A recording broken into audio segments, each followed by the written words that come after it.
Hello, my name is Wes Rudd. I'm the Outreach and Education Chair for the Colorado Tree Farmers. This is a video of a PowerPoint presentation that I've been giving to forest landowners groups for the last year or so. The Colorado State Forest Service recently published the Colorado Statewide Forest Resource Assessment, an excellent overview of the numerous threats to the health of Colorado's forests. In this presentation, I'll highlight those major threats to Colorado's forests, but more importantly, I'll suggest some actions that small private landowners can reasonably take to reduce the damage that's occurring and improve the health of their forests. The New York Times made an excellent video a few years ago describing one of the most serious threats to our forests.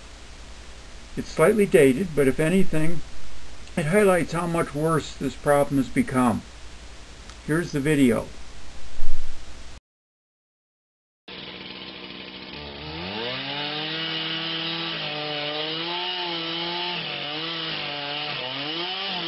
Throughout the Rocky Mountain West, an epidemic is spreading.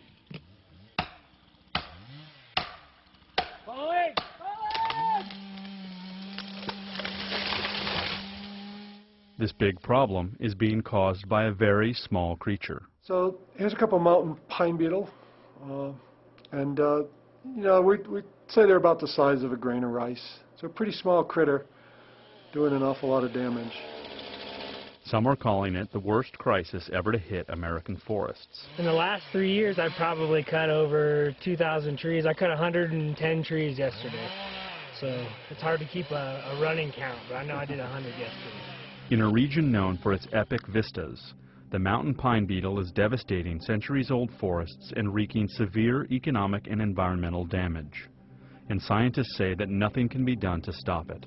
It will change the face of skiing. They say that most of the lodgepole pine from the Mexican border to the Canadian border will be lost in this epidemic. We're just one little piece of that. So it's a very big national problem. We're at one of the entrances into Steamboat Lake State Park, one of the campgrounds that have been closed.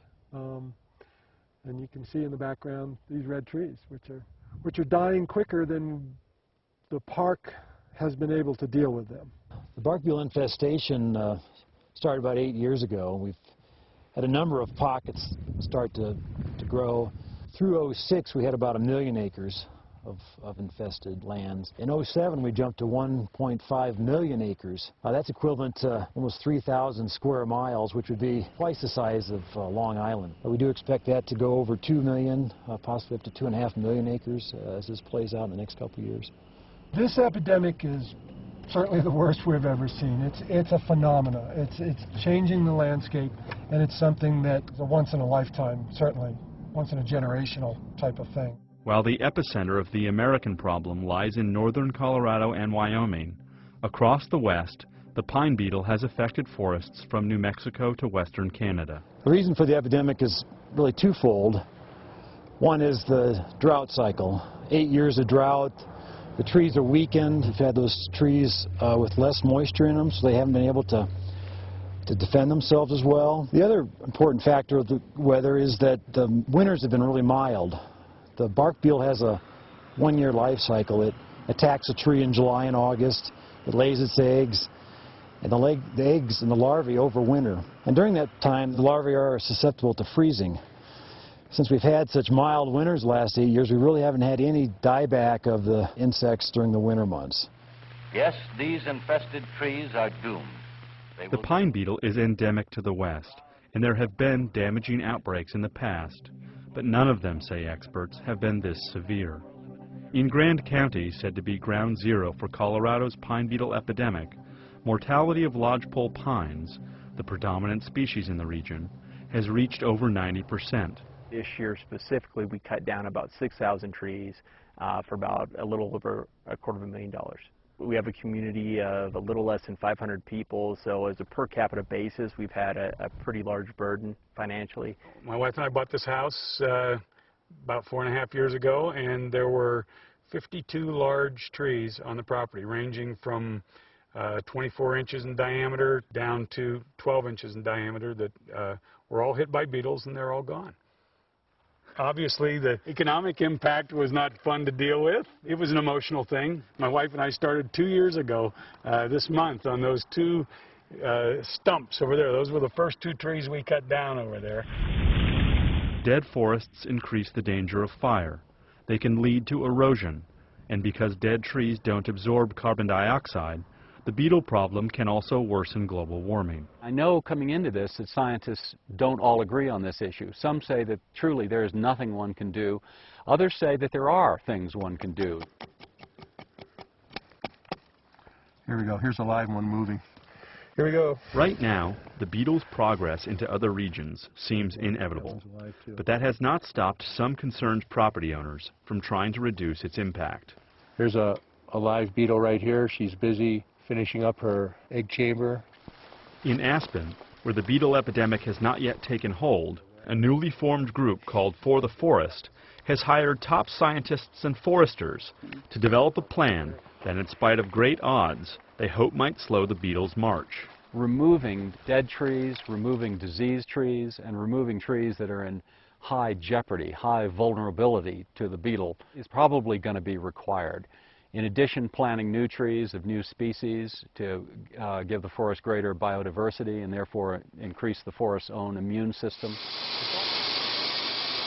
By most accounts, the beetle has caused hundreds of millions of dollars of damage.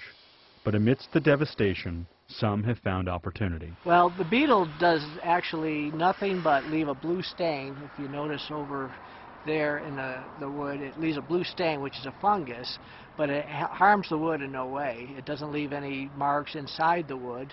It leaves behind this fungus, which the tree absorbs, and it kills the tree. During the 90s, the timber industry kind of died out in Colorado. Since the beetle has kind of taken over the forest, the timber industry definitely has been revived in Colorado because of the pine beetle. In the areas hardest hit by the mountain pine beetle, new forests will eventually emerge, a fact that has led some residents here to embrace a stoic optimism. We're the first ones to get nailed with it. We'll be the first ones to be cleaned up. And that's why I say that some of the other resort areas that have had the attitude is we're going to stop this, they're not.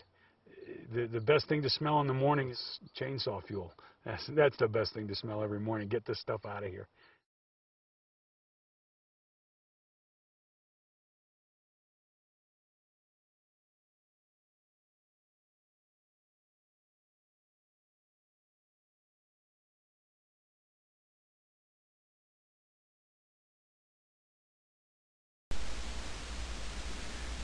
Multiple years of drought in the early 2000s stressed many trees, and long-range forecasts indicate a hotter and drier climate in the future.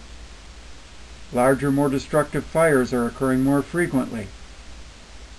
In addition to mountain pine beetle, the spruce beetle has destroyed thousands of acres in southern Colorado. Ips and many more species are all increasing in population. Diseases like sudden aspen decline are also seen increasing in frequency. Climate change seems to be blamed for just about everything nowadays, but certainly less severe winters recently have allowed more insect populations to reach epidemic proportions. A century of fire suppression has left our forests overgrown, crowded, and unhealthy. The federal government has drastically limited logging, causing many small businesses that used to provide the infrastructure to harvest and transport product to shut down. Therefore, a lack of available local forest products allowed out-of-state suppliers to dominate our markets and provide over 90% of the forest products sold in Colorado today. We spend millions to fight fires after they start, but only a fraction on prevention and general forest health.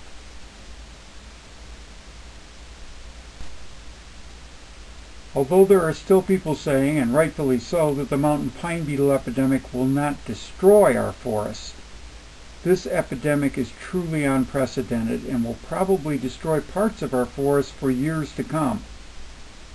There are areas at lower elevations that may not regenerate a forest for many years once the current trees are gone.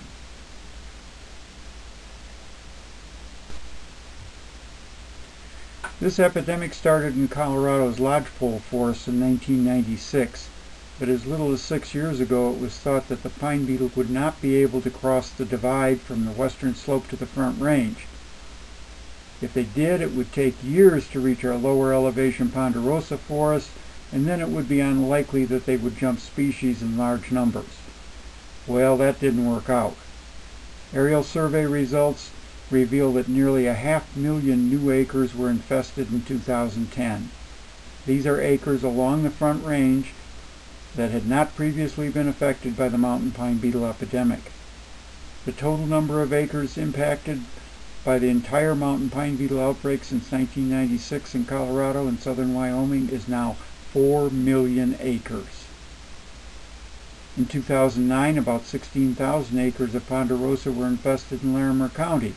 In 2010, that number jumped to 181,000 additional acres. In 2006, a coalition of organizations from the U.S. Forest Service to the Wilderness Society decided to join forces to come up with a plan to avoid another Hayman fire. They produced a report on the state of forest health along the Front Range and made suggestions to reduce the risks. In this report, they found that 1.5 million acres of forest are in need of fuels treatment just along the Front Range. They found that 60% of that forest is privately owned. Yet 80% of the funding available to help goes to the 40% managed by the federal government. At the present rate, in 2006, it would take 40 years to treat that forest. Actually, that assumed that much of the byproduct of that treatment could be sold to new biomass heating facilities, and they've yet to be built. And our climate isn't helping the situation. Fires are becoming more numerous and more intense. If we don't do a better job of removing the excess fuels from our forests, these fires will continue to cause more and more damage.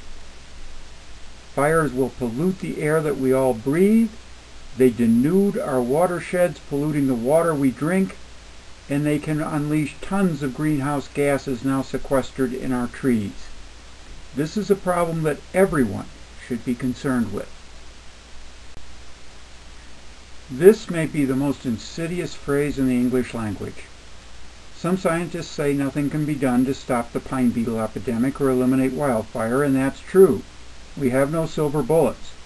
But too many people have extrapolated that to mean that nothing can be done to improve forest health or reduce the damage being caused. That is not true. But it can turn into a self-fulfilling prophecy. Next is a very informative video, but so much information is presented that you'll have to listen closely.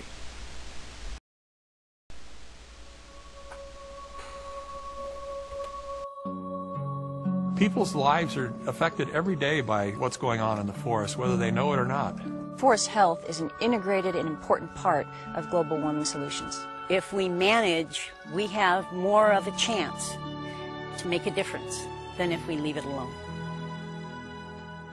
Forests store carbon. They store about 1,000 billion tons of carbon, which is approximately half of all the carbon that's stored in the terrestrial ecosystems of the world. This is an issue that affects every person in America.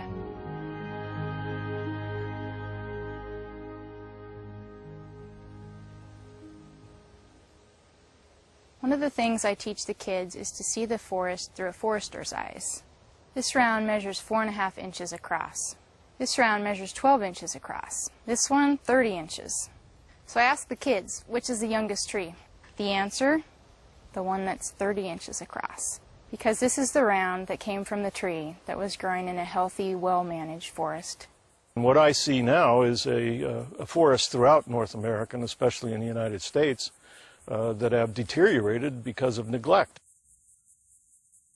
On the 191 million acres of national forest land, 74% of those acres are in a serious fire condition.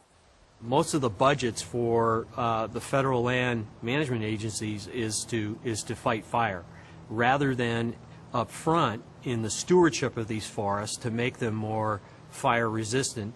When I look at the difference between how experts view the forest and how the public views the forest, one thing that I see is that the public thinks that the best thing we can do for forests is do nothing. What we've done over the last 100 years, though, is we've put out fires in forests, and this has caused forests to change. By excluding fire, which is a natural part of the ecosystem, we've created an unnatural forest. The best way to get them back to a natural state is through management. Forests that once had perhaps 50 to 75 trees per acre now have thousands of trees per acre. Forests are too dense and are therefore really subject to catastrophic fires. We have now what we call fuel ladders. All these small trees that came in after fire suppression and haven't grown very much now are able to wick the fire from the surface fuels up into the crowns of the overstory trees. I know that we can avert some of this tree mortality through good forest management practices. No one wants to see over large expanses catastrophic fire loss like you see here. There's about anywhere from 40 to maybe 100 metric tons per acre of carbon that is released into the atmosphere in a wildfire. It's not just the smoke that is actually polluting the atmosphere with CO2. That's actually only about 1/4 of the emissions. The other 3/4 of the emissions are the decay of the fire-killed trees. The same thing is true when you have an insect infestation. The number one cause for bark beetle outbreaks has to do with tree density, too many trees on the landscape, and droughty conditions. If you're carrying more wood in the forest than your soils can support, you end up with a more stressed system. And a tree under stress is much more likely to be successfully attacked by insects. What this does is not only directly kill the trees, but it also provides more dead fuels, so that at least in the first few years after one of these attacks, wildfire risk is going to be much higher. So it really doesn't matter whether it's a wildfire or an insect infestation. The net effect is the same. Forests can be an ally in the fight against global warming if we're managing them correctly. By thinning the trees out, giving them enough crown space and root space, you can make the individual trees healthier. Among other things, it makes it much more resistant to climate change. It also makes it much more resistant to forest fires. So you take the fire risk out, you make them healthier, and boom, you've got forest for the next century. One of the most important things we can do is when we have fire-damaged landscapes such as what you see behind me, our best management action is to get those areas growing trees again. If this burns, the wood in there is still fixing carbon. If you take that and turn it into furniture or a house, that carbon is still fixed. About half the weight of wood is carbon. If it's turned into a table or a 2x4 that lasts for 100 or more years, that amount of carbon is stored for that 100 or more years. If you manage the forest by removing the dead trees, putting the wood into wood products, planting a new forest, within less than a century, all the carbon dioxide that was lost in the fire can be captured again.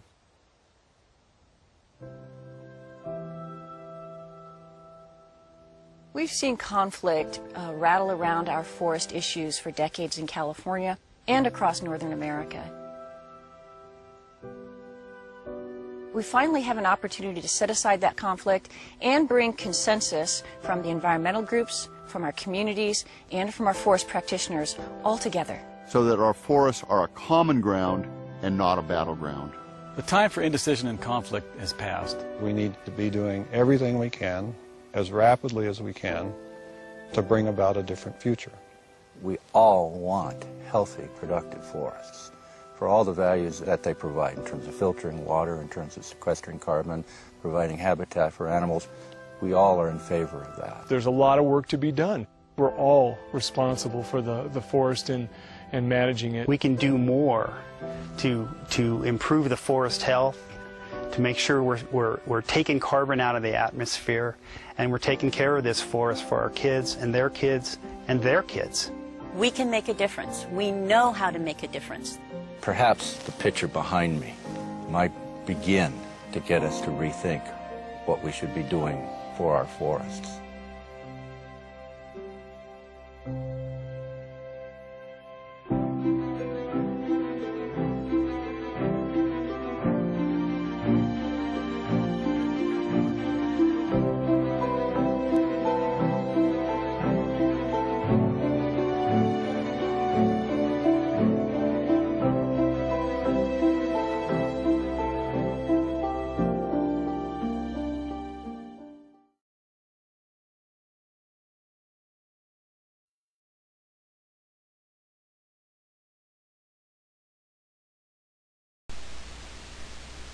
So far you have heard that the health and well-being of our forests are threatened in numerous ways, and that either nothing can be done about it, or you can make a difference.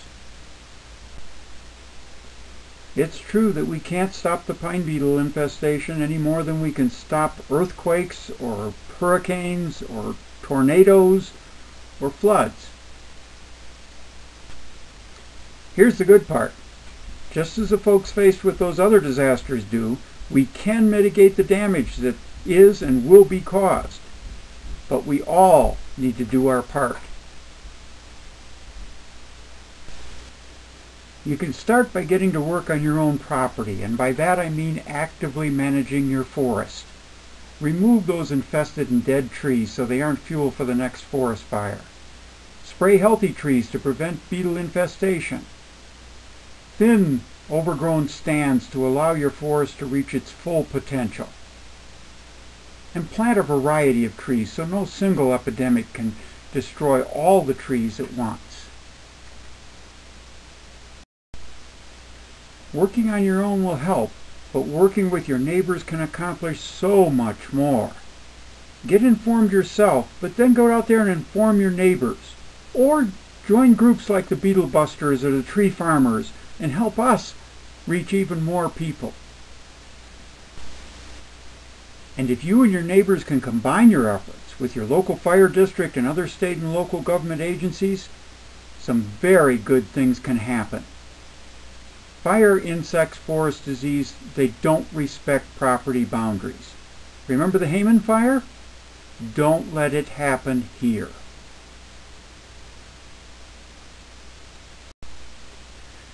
Now I know some communities have more resources than others, but you need to check with outfits like the Colorado State Forest Service or your local fire district or your tree farm group and take advantage of all the tools that are available to you. Of course, I'm the Colorado Tree Farmers Outreach and Education Chair, so I'm most familiar with the resources that we have available for you, and we have quite a bit. We've tried to collect the most useful information for small private forest landowners in one easy-to-find place. That place is Pine Beetle Central, a page on our website, www.treefarmer.com. At Pine Beetle Central, you'll find articles on everything from beetle identification to how to safely cut a large tree to fire mitigation plans and many other forest management tools and tips. There's not enough time here to address all your questions. The important thing to remember after this talk is that by actively managing, you can reduce the damage being done to your forest and leave it healthier and sustainable for future generations. You own your land and forest, and it's your responsibility to protect them. But your local tree farm group, made up of neighbors just like you trying to protect and sustain their forests, can help you do the same. Here are some great resources for more information, but please get informed, get active, and help make a difference. Thank you.